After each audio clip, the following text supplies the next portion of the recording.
ക്രൈസ്തവരെ ഒപ്പം കൂട്ടാനുള്ള ബി.ജെ.പിയുടെ ശ്രമങ്ങൾക്ക് വലിയ തിരിച്ചടി. മോഡി സർക്കാരിനെതിരെയുള്ള വിമർശനം കടുപ്പിച്ചിരിക്കുകയാണ് സംസ്ഥാനത്തെ ക്രൈസ്തവ സഭകൾ.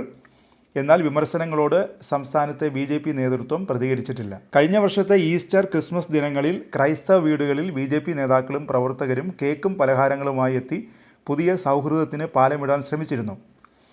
ഇത് കേരള രാഷ്ട്രീയത്തിൽ ചെറിയ ചലനങ്ങളും ഉണ്ടാക്കി. എന്നാൽ തങ്ങളുടെ പാളയത്തിൽ എത്തിക്കാനുള്ള സംസ്ഥാനത്തെ ബി.ജെ.പി നേതാക്കളുടെ ശ്രമമാണെന്ന് വരെ ഇടത് കോൺഗ്രസ് നേതാക്കൾ ആരോപിച്ചിരുന്നു. എന്നാൽ അതിനിടയിലാണ് ബി.ജെ.പി ഭരിക്കുന്ന മണിപ്പൂരിൽ കലാപം പൊട്ടിപ്പുറപ്പെട്ടത്. കലാപം അടിച്ചമർത്തുന്നതിന് അവിടുത്തെ സർക്കാർ ഒന്നും ചെയ്യാതിരുന്നത് വലിയ വിമർശനങ്ങൾക്ക് കാരണമായി. കലാപത്തിൽ കുക്കി വംശജരായ ക്രിസ്ത്യാനികളുടെ ജീവനും സ്വത്തിനും വ്യാപക നാശനഷ്ടമുണ്ടായി. 254 പള്ളികൾ അഗ്നിക്കിരയാക്കി. നിരവധി ക്രിസ്ത്യൻ സ്ഥാപനങ്ങൾ നശിപ്പിച്ചു. 10,000 പലായനം ചെയ്തു. 11 മാസമായി കലാപം തുടരുന്ന പ്രദേശത്തേക്ക് ഒന്ന് തിരിഞ്ഞു നോക്കാൻ പോലും പ്രധാനമന്ത്രി തയ്യാറാവാത്തത് ഇപ്പോഴും വിമർശനം ഉയർത്തുന്നുണ്ട്. അതിനിടെ വടക്കേ ഇന്ത്യയിൽ ബി.ജെ.പി ഭരിക്കുന്ന സംസ്ഥാനങ്ങളിൽ ക്രൈസ്തവർക്ക് നേരെ സംഘപരിവാർ സംഘടനകളിൽ നിന്ന് കടുത്ത ഉപദ്രവങ്ങളും അതിക്രമങ്ങളും ഉണ്ടായി.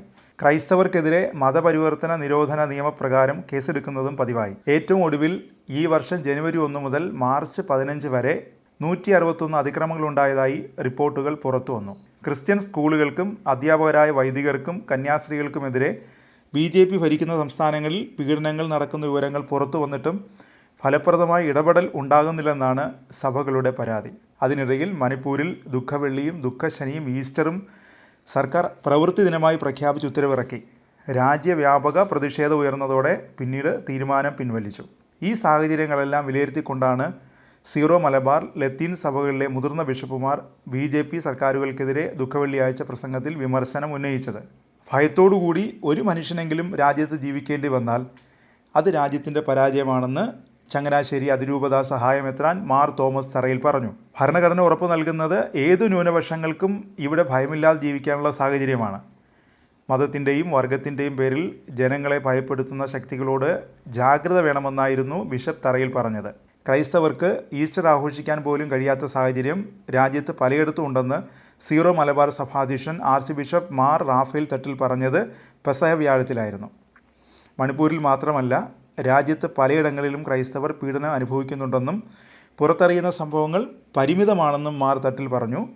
സഭാധ്യക്ഷൻ തന്നെ ഈ മട്ടിൽ പ്രതികരിച്ചത് ബി.ജെ.പിയുടെ തൃശ്ശൂർ മോഹത്തിന് പോലും തിരിച്ചടിയായിട്ടുണ്ട്. മണിപ്പൂരിലും ഉത്തരേന്ത്യയിലും ക്രൈസ്തവർ അതിക്രമം നേരിടുന്നുവെന്ന് തിരുവനന്തപുരം ലത്തീൻ അതിരൂപത ആർച്ച് ബിഷപ്പ് തോമസ് ജെ നെറ്റോ ദുഃഖവെള്ളി സന്ദേശത്തിൽ പറഞ്ഞിരുന്നു. ഭരണഘടന ഉറപ്പു നൽകുന്ന ന്യൂനപക്ഷ അവകാശങ്ങൾ ഉറപ്പാക്കണം. എന്നാൽ ഔദ്യോഗിക സംവിധാനങ്ങളിൽ നിന്നും ഇതിനെതിരെ ഒന്നും ഉണ്ടാകുന്നില്ല. ചിത്രശക്തികൾക്കെതിരെ നിലപാട് സ്വീകരിക്കേണ്ടതിൻ്റെ ആവശ്യകത തിരിച്ചറിയണം. നമ്മുടെ അഭിപ്രായങ്ങൾ വ്യക്തമായി പ്രകടിപ്പിക്കാനുള്ള അവസരം നാം പ്രയോജനപ്പെടുത്തുകയും വേണം. പൗരത്വ നിയമ ഭേദഗതിയുമായി ബന്ധപ്പെട്ട വിഷയത്തിൽ സഹോദരങ്ങൾക്കൊപ്പം നിൽക്കാൻ ശ്രമിക്കണം. മതാധിപത്യ സങ്കുചിത മനോഭാവത്തിൻ്റെ ഭാഗമാണ് പൗരത്വ ഭേദഗതി നിയമമെന്നും ലത്തീൻ ബിഷപ്പ് പറഞ്ഞു. തിരഞ്ഞെടുപ്പ് പടിവാതിൽക്കൽ എത്തി നിൽക്കെ സഭാ നേതാക്കളുടെ തുറന്നു പറച്ചിൽ കൃത്യമായ സൂചനയെന്നാണ് ബി.ജെ.പി കരുതുന്നത്. നീതി നിഷേധത്തിൻ്റെ പ്രതീകവും ഭരണകൂട ഭീകരതയുടെ ഇരയുമായ ഫാദർ സ്റ്റാൻ സ്വാമിയുടെ രക്തസാക്ഷിത്വം ആർച്ച് ബിഷപ്പ് നെറ്റോ എടുത്തു പറഞ്ഞത് ബി.ജെ.പിക്കുള്ള വ്യക്തമായ താക്കീതായാണ് വിലയിരുത്തുന്നത്. ഈ രണ്ട് മെത്രാന്മാരുടെയും അതിരൂക്ഷ വിമർശനങ്ങൾക്ക് തൃപ്തികരമായ മറുപടി പറയാൻ സംസ്ഥാന ബി.ജെ.പി നേതൃത്വത്തിന് കഴിഞ്ഞിട്ടില്ല. ഈ പ്രസംഗങ്ങളൊന്നും കേട്ടില്ല എന്ന് പറഞ്ഞ് ഒഴിഞ്ഞുമാറുകയായിരുന്നു കേന്ദ്രമന്ത്രി വി മുരളീധരൻ. 8 ലോക്സഭാ നിയോജക മണ്ഡലങ്ങളിൽ നിർണായക സ്വാധീനമുള്ള വിഭാഗമാണ് ലത്തീൻ കത്തോലിക്ക സഭ. ഏതാണ്ട് 15 ലക്ഷത്തിലധികം വിശ്വാസികൾ വിവിധ രൂപതകളിലായുണ്ട്.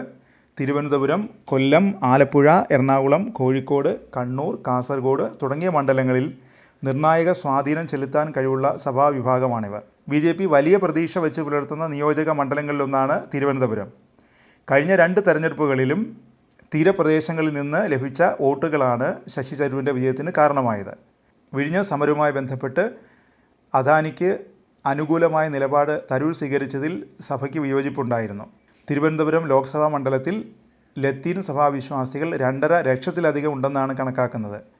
ലത്തീൻ സഭയും തരൂരുമായുള്ള വിയോജിപ്പുകൾ പ്രതിപക്ഷ നേതാവ് ഇടപെട്ട് പരിഹരിച്ചുവെന്നാണ് കോൺഗ്രസ് വൃത്തങ്ങൾ പറയുന്നത്. ജനുവരിയിൽ ബംഗളൂരുവിൽ നടന്ന അഖിലേന്ത്യാ കത്തോലിക്ക മെത്രാൻ സമിതി യോഗത്തിലും വടക്കേ ഇന്ത്യയിലെ ക്രൈസ്തവ വേട്ടയ്ക്കെതിരെ പ്രതിഷേധ പ്രസ്താവന നടത്തിയിരുന്നു.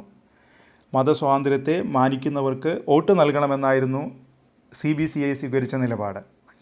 13 ലക്ഷത്തിലധികം അംഗസംഖ്യയുള്ള സീറോ മലബാർ സഭയുടെ ഈ നിലപാട് BJP അസ്വസ്ഥമാക്കുന്നുണ്ട്. തൃശ്ശൂർ, എറണാകുളം, തലശ്ശേരി, ചങ്ങനാശ്ശേരി, പാല, വയനാട്, ഇടുക്കി തുടങ്ങിയ പ്രദേശങ്ങളിലെല്ലാം സീറോ മലബാർ സഭയ്ക്ക് വലിയ സ്വാധീനമുണ്ട്.